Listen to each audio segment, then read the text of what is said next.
Hi friends, welcome back to Learn English Master. SSLC English second unit first chapter Project Tiger ആണ് ഇന്ന് നമ്മൾ discuss ചെയ്യാൻ പോകുന്നത്. Film director Satyajit ray തൻ്റെ ഒരു അനുഭവമാണ് ഇവിടെ നമ്മളോട് പങ്കുവയ്ക്കുന്നത് പ്രൊജക്ട് ടൈഗർ എന്ന പേരിൽ. ചാപ്റ്ററിലേക്ക്. No one can beat Hollywood when it comes to making films with animals in them. മൃഗങ്ങളെ ഉപയോഗിച്ചുകൊണ്ടുള്ള സിനിമാ നിർമ്മാണം ഹോളിവുഡിനെ തോൽപ്പിക്കാൻ ആരും തന്നെ ഇല്ല എന്നാണ് സത്യജിത്ത് റേ ഇവിടെ പറയുന്നത്.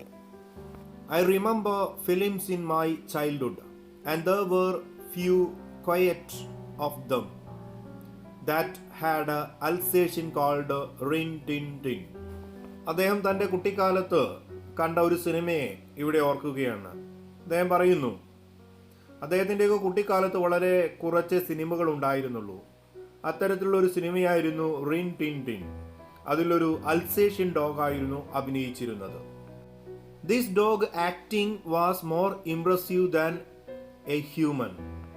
ഇവിടെ ആ ഡോഗ് ഒരു മനുഷ്യനേക്കാൾ വളരെ മികവോടുകൂടി അഭിനയിച്ചിരുന്നു. Later we got to see 3 or 4 other films with a collie called Lassie. It seemed that the director could make Lassie do just about anything. പിന്നീട് 2-3 ഷോർട്ട് ഫിലിമുകൾ പ്രത്യക്ഷപ്പെട്ടു ലാസി എന്ന പേരിൽ. അതിലെ ഡയറക്ടർക്ക്, അതിൻ്റെ സംവിധായകർക്ക് ലാസി എന്നുള്ള ഡോഗിനെ വെച്ച് എന്തും തന്നെ ഷൂട്ട് ചെയ്യാൻ സാധിക്കുമായിരുന്നു. These trained dogs were famous stars in their own rights and the money they earned was no less than what a real film star got. ഇത്തരത്തിലുള്ള ട്രെയിൻഡ് ആയിട്ടുള്ള, വളരെ വെൽ ട്രെയിൻഡ് ആയിട്ടുള്ള, വളരെ എക്സ്പീരിയൻസ്ഡ് ആയിട്ടുള്ള, പരിശീലനം സിദ്ധിച്ച ഡോഗ്സിനെ ഉപയോഗിച്ചുകൊണ്ട് ഇവർ ധാരാളം പണം സമ്പാദിച്ചിരുന്നു. ഈ ഡോഗ്സിന് അക്കാലത്ത് പ്രസിദ്ധമായ സൂപ്പർ സ്റ്റാറുകളുടെ അതേ അവകാശങ്ങളും താരപരിവേഷങ്ങളും തന്നെ ഉണ്ടായിരുന്നു. Their owners could easily make as much as 100,000 rupees from just one film. ഈ ഡോഗ്സിൻ്റെയൊക്കെ ഉടമസ്ഥർക്ക് ഒരു സിനിമയിൽ നിന്ന് തന്നെ 100,000-ലധികം ഡോളേഴ്സ് സമ്പാദിക്കാനും സാധിച്ചിരുന്നു. I realized how reverently these animal actors were treated when I happened to see the shooting of a film 20 years ago in Disney studio in Hollywood. Satyajit Ray നമ്മളോട് പറയുകയാണ്, അദ്ദേഹം തിരിച്ചറിഞ്ഞ ഒരു കാര്യമെന്ന്. ഈ മൃഗങ്ങളായിട്ടുള്ള ഈ അഭിനേതാക്കളെ ഈ സിനിമാ ഫീൽഡിൽ എത്രത്തോളം ബഹുമാനത്തോടു കൂടിയാണ് ഇവരെ പരിചരിച്ചിരുന്നത് എന്നുള്ള കാര്യം ഒരു 20 വർഷം മുമ്പ് ഡിസ്നി സ്റ്റുഡിയോയിൽ വെച്ച് നടന്ന ഒരു ഷൂട്ടിംഗ് കാണാനിടയായപ്പോൾ അദ്ദേഹത്തിന് മനസ്സിലായി എന്ന്. I reached the studio to find that the shooting had not yet started. ഞാൻ ആ സ്റ്റുഡിയോയിൽ എത്തിച്ചേർന്നപ്പോൾ യഥാർത്ഥത്തിൽ ആ സമയത്ത് shooting ആരംഭിച്ചിട്ടുണ്ടായിരുന്നില്ല. The cameraman was getting the lights ready.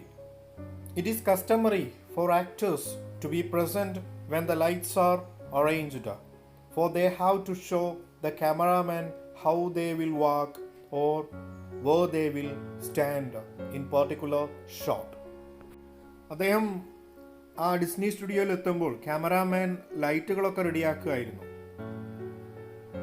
Light set ചെയ്യുന്ന സമയത്ത് ആക്ടേഴ്സ്, അഭിനേതാക്കൾ അവിടെ വേണം എന്നുള്ളത് അതിൻ്റെ ഒരു കസ്റ്റമറി, അതിൻ്റെ രീതിയാണ്, ഔപചാരികമായ ഒരു വസ്തുതയാണ്.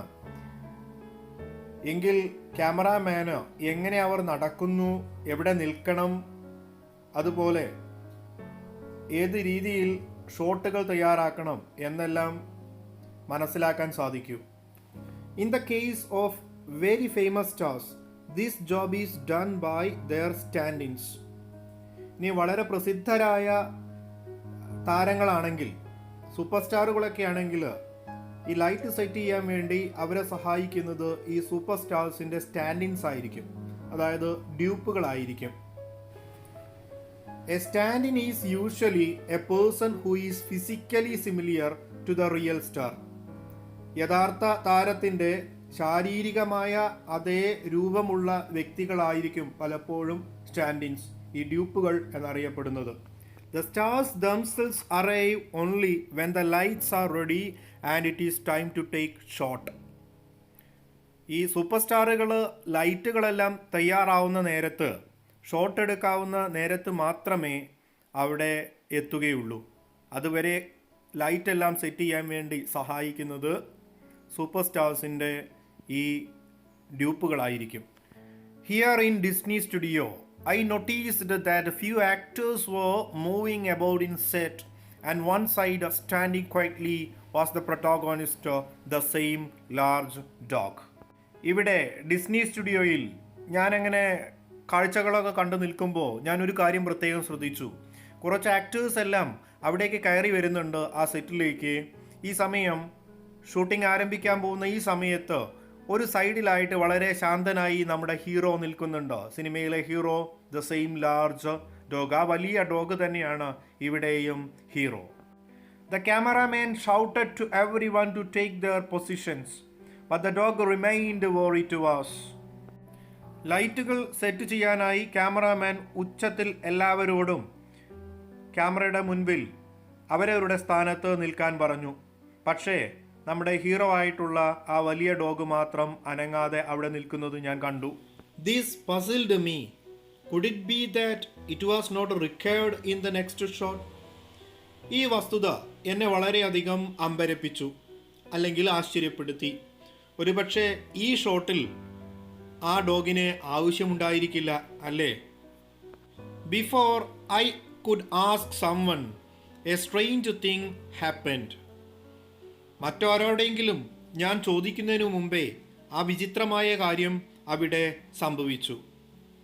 From nowhere appeared a little dwarf, followed by another man carrying a hairy dog skin.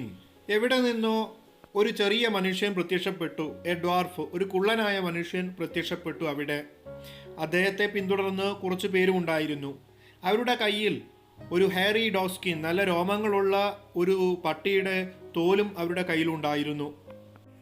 Then, to my perfect amazement, the dwarf went down on all four on the chalk mark on the floor, just like an animal, and the dog skin was draped over him.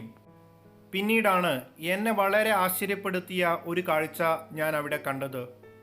ആ കുള്ളനായ മനുഷ്യൻ ആ തറയിലേക്ക് 4 കാലുകളൂന്നി ഒരു മൃഗത്തെ പോലെ താഴെ ഇരിക്കുകയും അയാളുടെ പുറത്തുകൂടെ ആ പട്ടിയുടെ തോൽ ട്രാപ്ഡ് അദ്ദേഹത്തെ പുതപ്പിക്കുകയും ചെയ്തു. Then he traveled one mark to another and the cameraman got busy with the lights. പിന്നീട് ആ പട്ടിയുടെ രോമക്കുപ്പായം അണിഞ്ഞ വ്യക്തി ഒരു പട്ടിയെപ്പോലെ തന്നെ ക്രാവൽ, ഇങ്ങനെ കാൽമുട്ടുകൾ കുത്തിക്കൊണ്ട് ഒരു മാർക്കിൽ നിന്ന് മറ്റൊരു മാർക്കിലേക്ക് ചോക്കുകൊണ്ട് മാർക്ക് ചെയ്ത ആ വശത്തു കൂടെ അദ്ദേഹം ഇഴഞ്ഞു നീങ്ങാൻ തുടങ്ങി. ഈ സമയം ക്യാമറാമാൻ ലൈറ്റ് തയ്യാറാക്കുന്നതിൽ തിരക്കിലായിരുന്നു. I finally dawned upon me that this dwarf was paid to be the dog's stand-in. Finally, അവസാനമാണ് എനിക്ക് ബോധോദയം ഉണ്ടായത്. ഈ ഡോർഫിന്, ഈ കുള്ളൻ യഥാർത്ഥത്തിൽ ആരാണ്? ദ ഡോഗ് സ്റ്റാൻഡിൻ, ഈ പട്ടിയുടെ സ്റ്റാൻഡിൻ, ഡ്യൂപ്പായി അഭിനയിക്കുന്ന വ്യക്തിയാണ് എന്ന് എനിക്ക് മനസ്സിലായി. Every animals in Hollywood film is well trained. ഹോളിവുഡിലെ സിനിമകളിൽ നമ്മൾ കാണുന്ന എല്ലാ മൃഗങ്ങളും നല്ല പരിശീലനം സിദ്ധിച്ചവയായിരിക്കും. It is not difficult to train a horse or dog. സത്യത്തിറെ പറയുന്നു, ഒരു കുതിരയെയോ അല്ലെങ്കിൽ ഒരു പട്ടിയെയോ പരിശീലിപ്പിക്കുക എന്നുള്ളത് അത്ര പ്രയാസമുള്ള കാര്യമല്ല. But have you ever heard of trained ravens? പക്ഷെ നിങ്ങൾ എപ്പോഴെങ്കിലും കേട്ടിട്ടുണ്ടോ നല്ല പരിശീലനം കിട്ടിയ റാവൻസിനെ കുറിച്ച്? റാവൻ എന്ന് പറയുന്നത് നമ്മുടെ നാട്ടിൽ പതിവായി നമ്മൾ സാധാരണ കണ്ടുവരുന്ന കാക്കയുടെ ഒരു വർഗത്തിൽപ്പെടുന്ന ഒരു പക്ഷി തന്നെയാണ് യൂറോപ്പിൽ റാവൻസ് എന്ന് പറയുന്നത്. ഇതെവിടെ താഴെ റാവനെ തന്നിട്ടുണ്ടോ നിങ്ങൾക്ക് കാണാം. Not just 1 or 2 but nearly 100 of them. 1 or 2 റാവൻസിൻ്റെ കാര്യമല്ല പറയുന്നത്, ഏകദേശം 100ഓളം റാവൻസിൻ്റെ കാര്യമാണ് പറയുന്നത്. Even this was made possible in Hollywood when the actor of some of the best suspense films in the history of cinema, Alfred Hitchcock, decided to make a film called Birds. എന്നാൽ ഇതും സാധ്യമാണ് ഹോളിവുഡിൽ. മനുഷ്യനുമായി അധികം ഇണങ്ങാത്ത പക്ഷിയാണല്ലോ ravens, കാക്കകൾ എന്ന് പറയുന്നത്. പക്ഷേ ഹോളിവുഡിൽ അതും സാധ്യമാണ്. 100ഓളം കാക്കകളെ ഉപയോഗിച്ച് സിനിമ ചെയ്തു. സിനിമാ ചരിത്രത്തിലെ ഏറ്റവും മികച്ച ഒരു സൃഷ്ടിയായിരുന്നു അത്. ആൽഫ്രഡ് ഹിച്ച്കോക്ക് ദ ബേർഡ് എന്ന് പറയുന്ന ഒരു സിനിമ ചെയ്യാൻ തയ്യാറായതാണ് ഇവിടെ നമ്മുടെ മുന്നിൽ അവതരിപ്പിക്കുന്നത്. In the story, birds from all over the world starting attacking human. ഈ സിനിമയുടെ കഥ എന്നാൽ ലോകത്തെ മുഴുവൻ പക്ഷികളും മനുഷ്യരെ ആക്രമിക്കാൻ തുടങ്ങുന്നതാണ് സിനിമയുടെ കഥ. Hitchcock needed variety of birds, but what was required in largest number of ravens. ഹിച്ച്കോക്കിന് പലതരത്തിലുള്ള പക്ഷികളെ ആവശ്യമുണ്ടായിരുന്നു. പക്ഷേ യഥാർത്ഥത്തിൽ ശരിക്കും ആവശ്യം ഒരു കൂട്ടം റാവൻസിനെയായിരുന്നു. Notices were placed in the press all over the United States, asking people to contact the filmmaker if they knew how to get hold of trained ravens. നോട്ടീസുകൾ യുണൈറ്റഡ് സ്റ്റേറ്റിലാകമാനം എല്ലായിടത്തും പതിച്ചു. കോണ്ടാക്ട് നമ്പർ കൊടുത്തു. ഫിലിം മേക്കറെ കോണ്ടാക്റ്റ് ചെയ്യാനുള്ള ആരുടെയെങ്കിലും കയ്യിൽ ട്രെയിൻഡ് ആയിട്ടുള്ള റാവൻസ് ഉണ്ടെങ്കിൽ നിങ്ങൾ ഈ പറയുന്ന ഫിലിം മേക്കറുടെ നമ്പറിൽ ദയവായി ബന്ധപ്പെടുക എന്ന രീതിയിൽ നോട്ടീസുകൾ എല്ലായിടത്തും പതിച്ചു. Someone replied within a few days.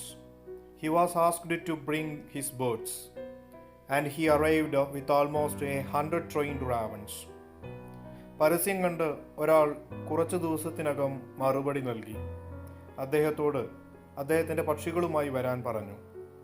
അങ്ങനെ അദ്ദേഹം 100ഓളം നല്ല പരിശീലനം സിദ്ധിച്ച റാവൻസുമായി എത്തി. Admittedly, their training had not gone very bad. ഒരു കാര്യം ഉറപ്പിച്ചു പറയാം, അവയ്ക്ക് ലഭിച്ചിരിക്കുന്ന പരിശീലനം അത്ര മോശമൊന്നുമല്ല. This is to say, you could not do anything that might be seen as extraordinary.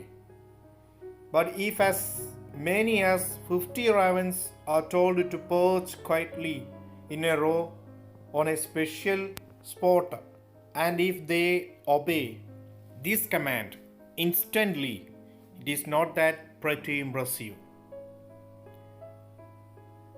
ഒരു കാര്യം സൂചിപ്പിക്കട്ടെ, ഇതത്ര എളുപ്പമുള്ള വസ്തുതയൊന്നുമല്ല. അതുകൊണ്ട് തന്നെ വളരെ അത്ഭുതാവഹമായി നിങ്ങൾക്ക് തോന്നാത്ത ഒരു വസ്തുത കൂടിയാണ്. ഒരു 50ഓളം കാക്കകളോട് ഒരു പ്രത്യേക സ്പോട്ടിൽ ഒന്നിച്ച് പേർച്ച് ചെയ്യുക മരച്ചില്ലയിൽ ചേക്കേറുന്നതിനെയാണ് പേർച്ചിങ് എന്ന് പറയാം. അപ്പോൾ പക്ഷികളോട് ആ സ്പോട്ടിലേക്ക് പറന്ന് വന്നിരിക്കാൻ പറഞ്ഞാൽ ഈ കാക്കകളെല്ലാം അത് അനുസരിക്കുന്നെങ്കിൽ തീർച്ചയായും അത് വളരെ ഇംപ്രഷനുള്ള കാര്യം തന്നെയാണ്. Needlessly to say, in our own country, it is not all easy to find trained animals. Although some films have been made in Bombay and Madras that involved working with elephants, horses and tigers. നമ്മുടെ രാജ്യത്ത് മൃഗങ്ങളെ ഉപയോഗിച്ചുകൊണ്ടുള്ള shooting അത്ര എളുപ്പമല്ല എന്നുള്ള കാര്യം പറയേണ്ടതില്ലല്ലോ. എങ്കിലും ബോംബെയിലും മദ്രാസിലും വെച്ച് നടക്കുന്ന ചില സിനിമ ഷൂട്ടിങ്ങിൽ ആനകളെയും കുതിരകളെയും കടുവകളെയും ഉപയോഗിച്ചിട്ടുണ്ട്. Their performance did suggest that they were used to obeying commands. അവയുടെ പ്രകടനം നോക്കിക്കണ്ടാൽ നമുക്കറിയാം അവ നന്നായി ആജ്ഞകൾ അനുസരിക്കുന്നുണ്ട് എന്ന്. In Bengal, it is sometimes possible to find clever dogs particularly police dogs, which are quite intelligent. ബംഗാളിൽ ചിലപ്പോഴെല്ലാം നല്ല ബുദ്ധിമാന്മാരായ ഡോഗ്സിനെ സിനിമയ്ക്ക് ലഭിക്കാറുണ്ട്. പ്രത്യേകിച്ചും പോലീസ് ഡോഗ്സ് ആണ്. അവ നല്ല ബുദ്ധിയുള്ളവയുമാണ്. If one is prepared to be patient, it is not altogether impossible to get good performance out of them, as we managed to do with Bhula in Padel Panchali. Cinema പ്രത്യേകിച്ചും മൃഗങ്ങളെ ഉപയോഗിച്ച് ചെയ്യുമ്പോൾ നമ്മൾ ഏറ്റവും കൂടുതൽ തയ്യാറാവേണ്ടത് നമ്മൾ വളരെയധികം ക്ഷമയുള്ളവരാവുക എന്നാണ്. നല്ല ക്ഷമയോടുകൂടി കാത്തിരിക്കുകയാണെങ്കിൽ തീർച്ചയായും അസാധ്യമായ പല പ്രകടനങ്ങളും നമുക്ക് സിനിമയിൽ നിന്ന് ഈ മൃഗങ്ങളെ കൊണ്ട് നേടിയെടുക്കാവുന്നതാണ്. പ്രത്യേകിച്ചും പഥേർ പാഞ്ചാലി എന്ന സിനിമയ്ക്ക് വേണ്ടി ഭൂലോ ചെയ്തതുപോലെ. Yet a dog might be handle, not impossible to handle. ഒരു ഡോഗിനെ വെച്ച് സിനിമ ചെയ്യുക എന്നുള്ളത് പ്രയാസമാണെങ്കിലും കൈകാര്യം ചെയ്യാൻ അത്ര അസാധ്യമായ ഒന്നുമല്ല. What was one supposed to do if there was need for a tiger in a film? എങ്കിൽ നിങ്ങൾ ആലോചിക്കുക, ഒരു സിനിമയിലേക്ക് ഒരു കടുവയെ ആവശ്യമുണ്ട്. എപ്രകാരമായിരിക്കും അതിൻ്റെ ഷൂട്ടിംഗ് നടക്കുക? We had to deal with this problem too when we were shooting Goopy Gyne Bagha Byne. ഈ ഒരു പ്രശ്നം ഞങ്ങളും നേരിടേണ്ടി വന്നു. ഗൂബി ഗ്യാൻ ബാഗ ബെയിൻ എന്ന സിനിമ ഷൂട്ട് ചെയ്യേണ്ടി വന്നപ്പോഴാണ് ഈ ഒരു പ്രോബ്ലം ഞങ്ങൾക്കുണ്ടായത്. In the film Goopy was who banished by the king wanders in the forest meets Bagha who is also been banished. They see a tiger and freeze. ഈ സിനിമയിൽ ഗൂബി രാജാവിനാൽ ബാനിഷ്ഡ്, നാട് കടത്തപ്പെട്ട് അലഞ്ഞു തിരിഞ്ഞ് കാട്ടിലെത്തുന്നു. കാട്ടിൽ വെച്ച് ഗൂബി അതേപോലെ തന്നെ നാടുകടത്ത ബാഗയെ കണ്ടുമുട്ടുന്നു. രണ്ടുപേരും ഒരു കടുവയെ കാണുന്നതും കടുവയ്ക്ക് മുന്നിൽ പേടിച്ചരണ്ട് നിൽക്കുന്നതുമായി ഒരു സീൻ ഷൂട്ട് ചെയ്യാനുണ്ട്. But the tiger simply walk about the forest without paying them the slightest attention. പക്ഷേ കടുവ കാട്ടിലൂടെ അവരെ യാതൊരു തരത്തിലും ശ്രദ്ധിക്കാതെ നടന്നു പോകുന്നു. ഇതുപോലുള്ള ഒരു സീനായിരുന്നു ഷൂട്ട് ചെയ്യേണ്ടത്. Having thought of the scene, I simply had to shoot it. ഈ സീനെ കുറിച്ച് ചിന്തിച്ചപ്പോൾ ഞാൻ കരുതി ഇത് വളരെ എളുപ്പത്തിൽ ഷൂട്ട് ചെയ്യാമല്ലോ എന്ന്. But where we going to find a tiger? പക്ഷേ സിനിമയ്ക്ക് വേണ്ടി ഒരു കടുവയെ ഞങ്ങൾ എവിടെ നിന്ന് കണ്ടെത്തും?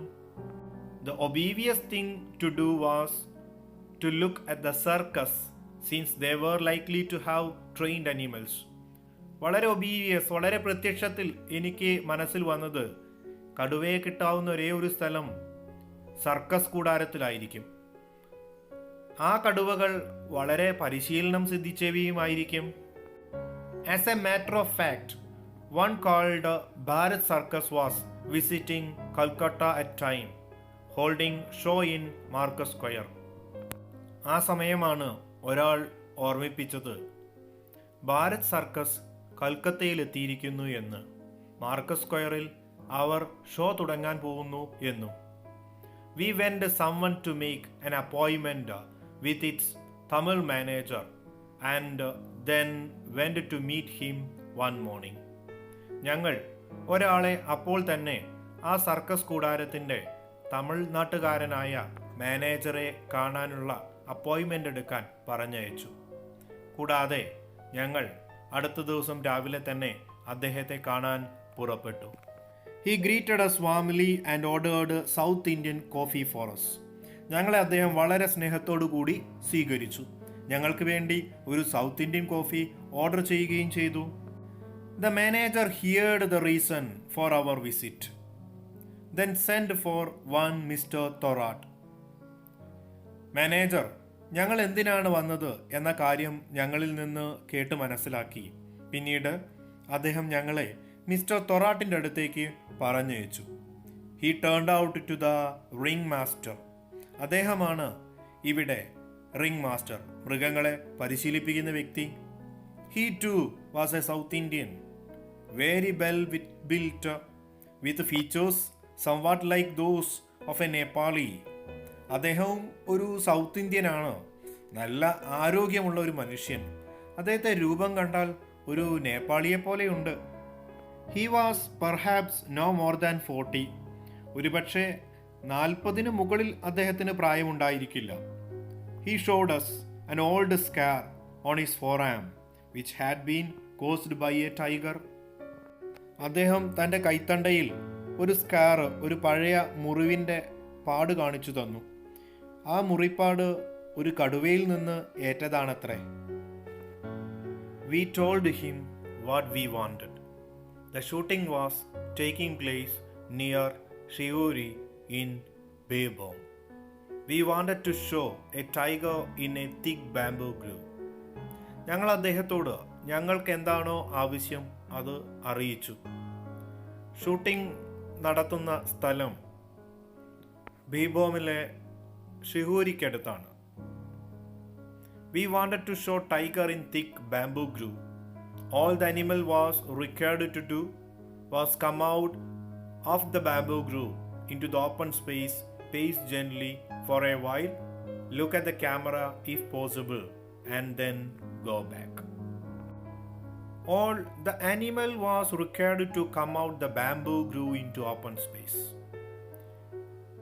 കടുവ ആ മുളം കൂട്ടത്തിൽ നിന്ന് പതുക്കെ അത് നടന്ന് പുറത്തു വരികയും തുറസായ ഒരു സ്ഥലത്തേക്ക് അത് പേസ് ജെന്റിൽ പതുക്കെ നടന്നു വരികയും കഴിയുമെങ്കിൽ ക്യാമറയിലേക്കൊന്ന് നോക്കുകയും പിന്നീട് അത് തിരിച്ച് മുളംകാട്ടിലേക്ക് തിരികെ പോവുകയും ചെയ്യണം. ഇതാണ് ഞങ്ങളുടെ ആവശ്യം.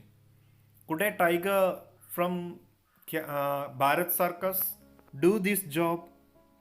ഭാരത് സർക്കസിലെ കടുവ ഞങ്ങൾക്ക് വേണ്ട ഈ പ്രവൃത്തി ചെയ്യുമോ? Mister Thorat nodded. How long will you needed for this? ഞങ്ങളുടെ ചോദ്യത്തിന് തൊറാട്ട് തലയാട്ടി. എന്നിട്ട് അദ്ദേഹം ചോദിച്ചു, how long will you need for this? നിങ്ങൾക്ക് എത്ര കാലം അല്ലെങ്കിൽ എത്ര സമയം വേണ്ടി വരും? Ask the manager. Perhaps a couple of hours for shooting, I replied. ഞാൻ മറുപടി നൽകി, ഒരു പക്ഷേ 1-2 മണിക്കൂർ ഷൂട്ടിങ്ങിന് വേണ്ടി വരും.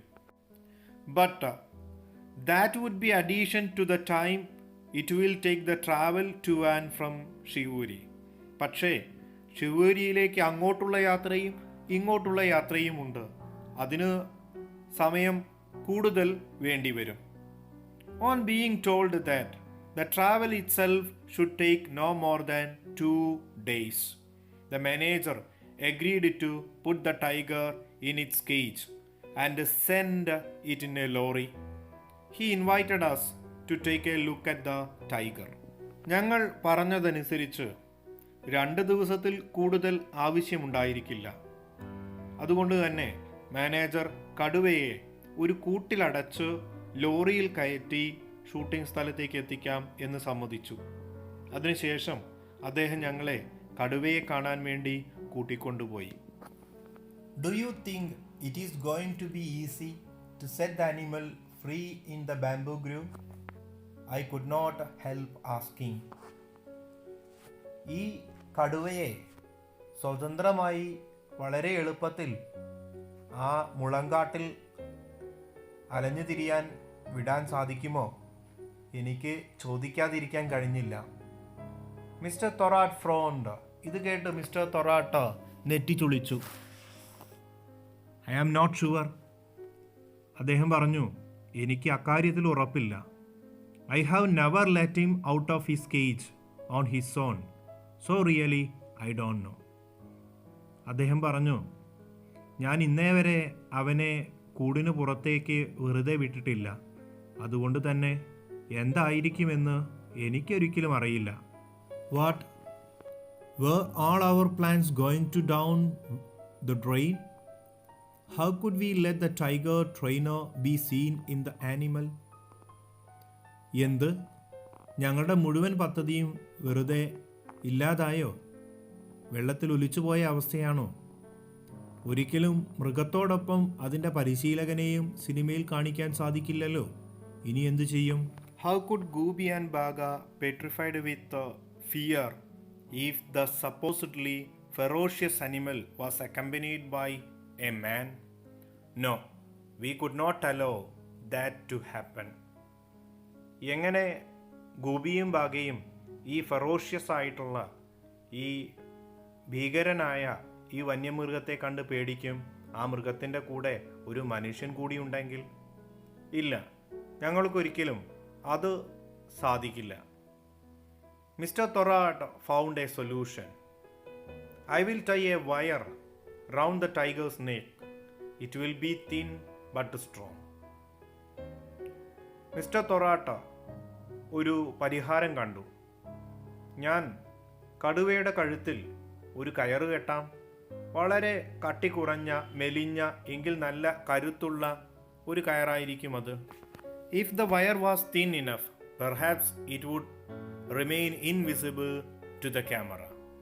വളരെ തിന്നാണെങ്കിൽ, വളരെ മെലിഞ്ഞ ഒരു കമ്പിയാണെങ്കിൽ തീർച്ചയായും അത് ക്യാമറയിൽ ഇൻവിസിബിൾ ആയിരിക്കും, അപ്രത്യക്ഷമായിരിക്കും. But it was likely that the hair on the tiger's neck would be flattened by the wire. പക്ഷേ കടുവയുടെ കഴുത്തിൽ ഒരു വയറ് കെട്ടുമ്പോൾ കഴുത്ത് ഭാഗത്തെ ഹെയർ, രോമങ്ങൾ ഫ്ലാറ്റായി നിൽക്കില്ലേ? Which would give the whole thing away. അങ്ങനെ കണ്ടാൽ തീർച്ചയായിട്ടും മനസ്സിലാവും കടുവയുടെ കഴുത്തിൽ ഒരു കയറുണ്ട് എന്ന്. അത് ഞങ്ങളുടെ മുഴുവൻ പ്ലാനും തകരാൻ കാരണമാവും. What if we found a collar made of tiger skin, fixed the wire to the collar and then tied it around the tiger's neck, I said. അതിന് ഞാനൊരു പരിഹാരം പറഞ്ഞു. എന്തുകൊണ്ട് ടൈഗർ സ്കിൻ കൊണ്ട്, കടുവയുടെ അതേ തൊലി കൊണ്ട്, കടുവയുടെ തോലുകൾ കൊണ്ട് ഒരു കോളർ നിർമ്മിച്ചുകൂടാ? ആ കോളർ കടുവയെ ധരിപ്പിക്കുകയും നമ്മൾ ഉപയോഗിക്കുന്ന വയർ ആ കോളറിൽ ഘടിപ്പിക്കുകയും ചെയ്താൽ വളരെ നന്നായിരിക്കില്ലേ? പ്രിയപ്പെട്ട വിദ്യാർത്ഥികളെ, പ്രൊജക്റ്റ് ടൈഗർ എന്ന ഈ പാഠഭാഗത്തിൻ്റെ 1-ാം ഭാഗം ഇവിടെ അവസാനിക്കുന്നു. ഈ വീഡിയോ ലെസൺ നിങ്ങൾക്കിഷ്ടമായെങ്കിൽ ലൈക്ക് ചെയ്യാം, കമൻറ്റ് ചെയ്യാം, നിങ്ങളുടെ സുഹൃത്തുക്കൾക്ക് പങ്കുവെക്കാനും മറക്കരുത്. ഈ വീഡിയോയുടെ 2-ാം ഭാഗവുമായി അടുത്ത പ്രാവശ്യം വീണ്ടും കാണാം. അതുവരെ ഗുഡ് ബൈ.